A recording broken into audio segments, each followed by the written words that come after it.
Play.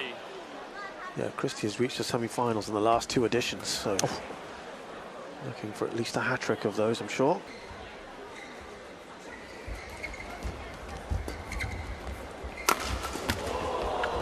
Wow. Wasn't a bad smash. Christo's looking fit.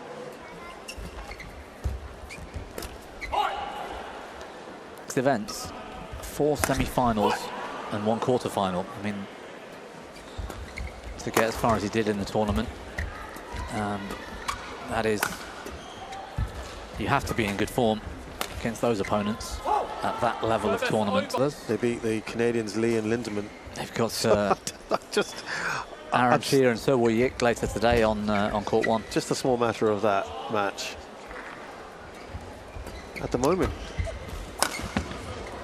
Well, the players that level and still do that, so you have to take your hat off to that ability. I still feel, my personal opinion, sending moved his racket about an inch backwards, and then do keep it up. They do maintain the doubles and the singles. Let's say they stay inside the top 20 in the world, right? Let's say they both get to the world champs in those disciplines or the Olympic Games. Now, if I get this wrong, fair enough, but it's my opinion that neither of them will medal here in either singles or doubles, right? Right. If they focused on one or the other, they get further. I think they might. And if they say doubles, fair enough, but they're both very good singles players. I think you only have to look at someone like you've got different skills, there's different attributes you need. A lot of the time in training for singles, how can you spend enough time practicing for those kind of doubles things for a player, Christie? Christo is technically hugely gifted. If I was going to be super critical, his split's too big. He spends too more slightly, and ideally you want it to be about an inch or as low as possible. He leaves the floor by about 6 inches sometimes. Wow. And that would help, and it would save energy, crucially. And the second part is, if he had a bigger smash, he would hit through people more often, win matches without going to 3, that kind of thing. If he had his brother's smash, which of course partly relies on his brother's height, which he doesn't have, then that would help too. A lot of injuries from some of the Danish players. Kim and Annas, weren't up there at the time, and I think was it Rasmus Kjær's partners got injured, and all sorts was going on, but still.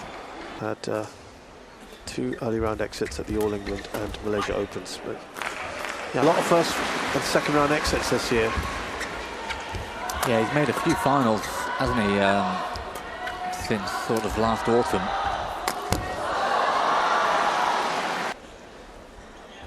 Hugely consistent. In fact, I had a little question for you. You put me on the spot yesterday. Oh, did I? You did. 3 players, current top players, have spent a pretty incredible amount of time inside the world's top 10 in the rankings. Okay. So if I go back 10 years, they were still there. 2015. We can start at the bigger date. Okay. Today. So name me 3. Well, Cho Tien-Chen, but he had a very brief time outside the top 10 last year. Cho Tien-Chen is 1. Who's now trailing by 5. Sort of a ranking order. Who has spent the most time? Cho Tien-Chen. Is incorrect. Really? Yeah. Axelson's been there longer. Axelson has not left the top 10 since he first got into the top 10 in January 15. He's reached 24, but the impressive thing for me is he's back in it again for the last almost a year. So at 35 almost. So he's spent 9.5 years inside the world's top 10. I mean, that, he's closer to 30. It's even more impressive than Cho Tien-Chen, although he was top 10. Well, there's perennial top 10 players in some trouble here. No, we haven't actually talked about it all that much this match, but we've been talking about it for 3 days now. The drift conditions out here. That's lovely. There you go, in the gym. And that's partly, his maturity and age. That's a lovely shot. Be a slightly different second game, let's say. Oh, he's not got it. Has now. Lovely shot there by Christie, by the way. told you it was warmer today. Christie's t-shirt is just clung to his skin, and Popov in between points, struggling with. That's lovely as well. Well played. Christie will.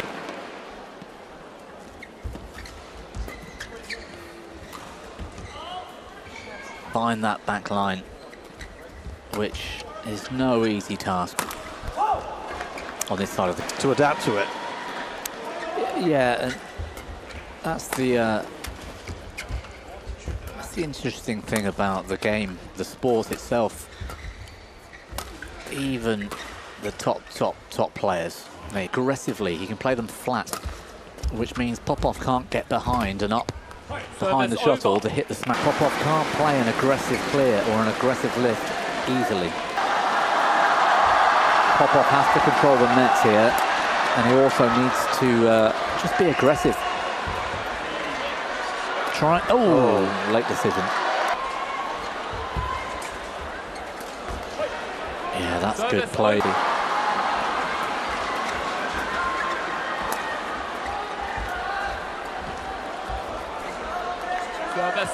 Earlier, didn't we? So the winner of this match will play Liu Hao. Who can forget that All-England performance getting to the final earlier this year? Oh, delicately done. Going to a third then. Yeah, I know. It's just followed that way, isn't it? Pretty much. We've seen quite a lot of it this week. And it might be that Popov finds a way to play well with the drift. Service over. It's a question. Oh, was it a question? It's not a statement. Ah, okay. A place where you are, for example, you're going to prefer to start on the faster or slower side because of X, Y, and Z reasons. Arguably, let me just take where I'm from. Will struggle more there than somebody that's used to playing in that environment. I would, or I've heard, for example, necessarily No, I know. specific to Asian players are better at it. Because most of them will have grown up with air conditioning.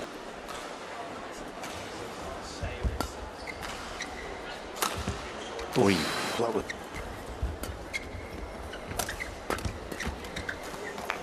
It's the same thing here, and that just a little example of how these ends can make such a big difference. I know we've probably gone on about this a lot, but we cannot. You can't ignore it. Yeah, you know. emphasize this enough. Unfortunately, it's a big factor as to what's affecting. Oi! They will both get a chance. Service over.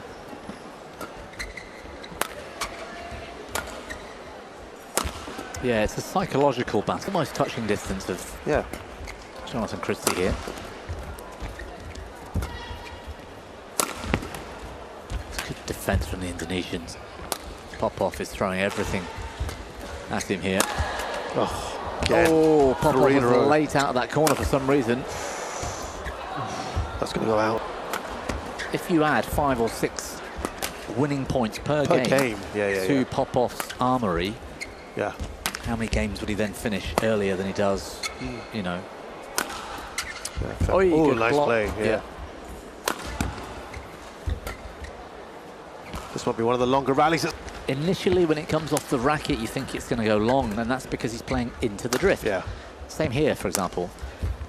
Popov could have taken that earlier, decided to watch it, just in case it's going long. Again? There you go. Won't win the game. So, save some energy.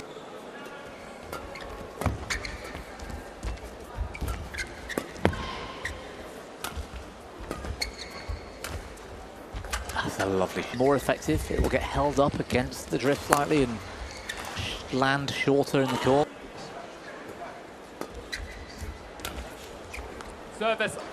Better than half. It's still in the plus column. It is. It is. But you quite generally see the better players of Christie's level get into the 60s and 70s. But I mean, there's always context to these stats because you're right. Okay, let's say you've been Axelsons and your Shiyu Chis, for example. More matches going to 3 this week than there will at your average tournament, or at least a tournament without an end-to-end drift quite as pronounced. Popov already with more points than Christie got in the first game. That might have been out. That's a lovely shot that was from Christie. A moment ago, it was so confident. The end of the court just gives you that confidence over time. You can sort of do what you like, play how you want. It's almost like a training rally for him. Look at that, for example. Can't do that from this side of the court. No. Seeing to go and throw up at one interval not that long ago. Hoping this was just maybe a clearing the throat kind of situation and not... I know that sounds so obvious, but, you know, just thinking back to PV Sindhu against Miyazaki yesterday. And she was, what, 11-3? 11-2 or 11-3 up, wasn't she? And that really... Make them play differently or not be able to handle the conditions because they panic. That's the challenge. It's not necessarily the score. I think here, Popov could go on the better end. Ah, right. We can assume, for example, the score might be 11-6 to Popov, right? Right. It probably won't be because this is sport. Who knows what's going to happen? Everything Correct. can change. But if it is 11-6, that's even... Oi! That was just out, yeah. So who really knows? I still think It doesn't like a good hypothetical. it could be 11-10. Yeah. We could still get to 18 all, 19 all, something like that, and then it's just a mental strength.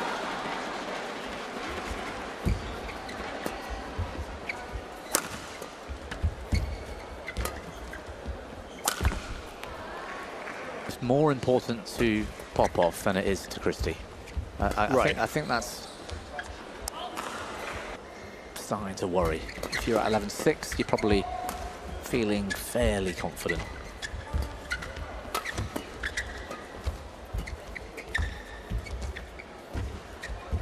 Good net shot. Also,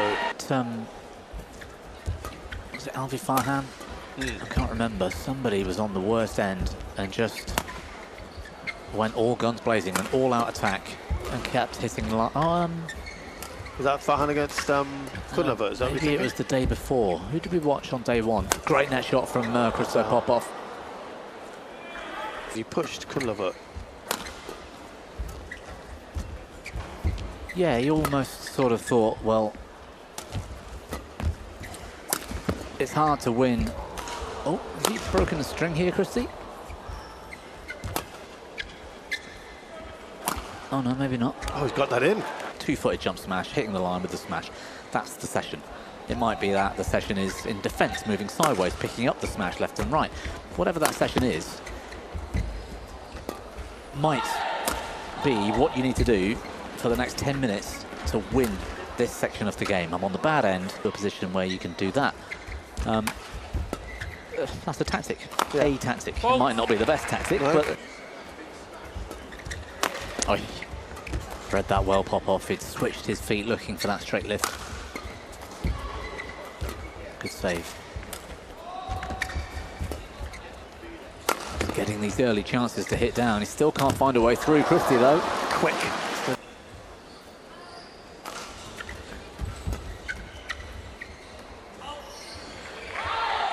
Again, Christie's having to...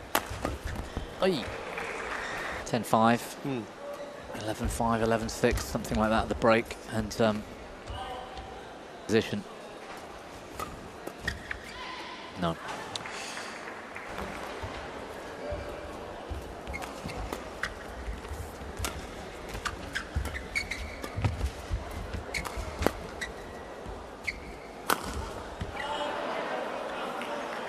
Three-point scrambling in defence. I think there were a few in the second where he almost let the rally.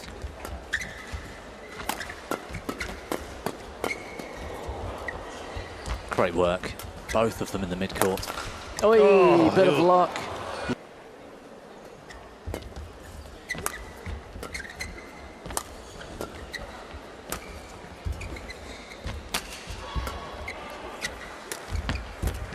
Superb.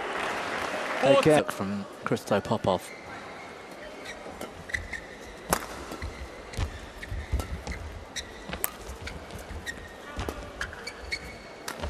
Jonatan CHRISTIE's got to keep his nerve here. And so if we say POPOV gets the next 5,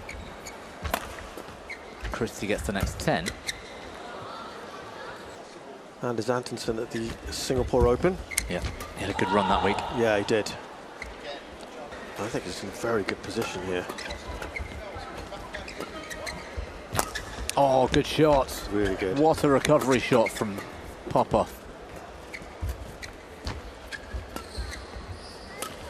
Yeah, see, he can't wind up. He can't get behind it off the floor and hit down hard. He just doesn't get given the chance.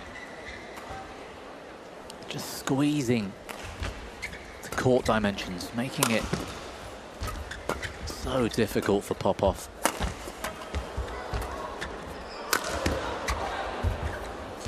Good rally.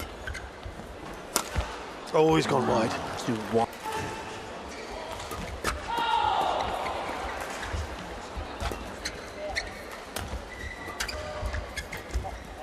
It's Popov this time up the court, putting pressure on the Indonesian.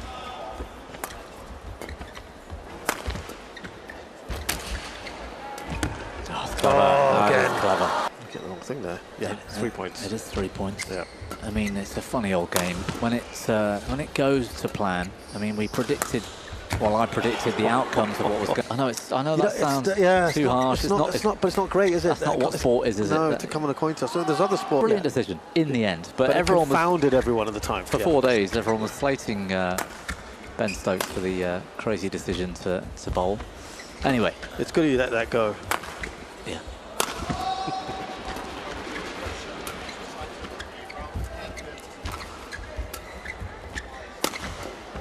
Great position here, Popov. Now, in the style of Jonatan CHRISTIE. Oh, maybe Service not. over. Well, these next 2 or 3 points are important. CHRISTIE needs 3 out of 4. You know, that kind of score. He needs 3 out of the next 4 rallies. Otherwise, if Popov gets 1 or 2, I think he's gone long. Ooh, the conditions. I think this is. Oh, it's close. On that 1 point. Yeah. At this stage for Christo Popov, and I can't believe it was in. A shot from CHRISTIE. I mean, same thing as CHRISTIE. However, Popov's play in the third has been special at times. No!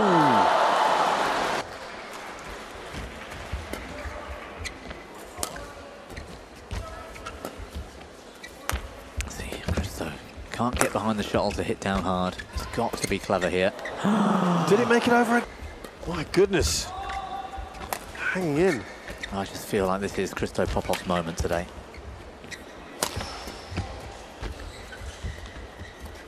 Oh no. Oh no! What happened? Did that go on? Points. Yeah, match point, match point.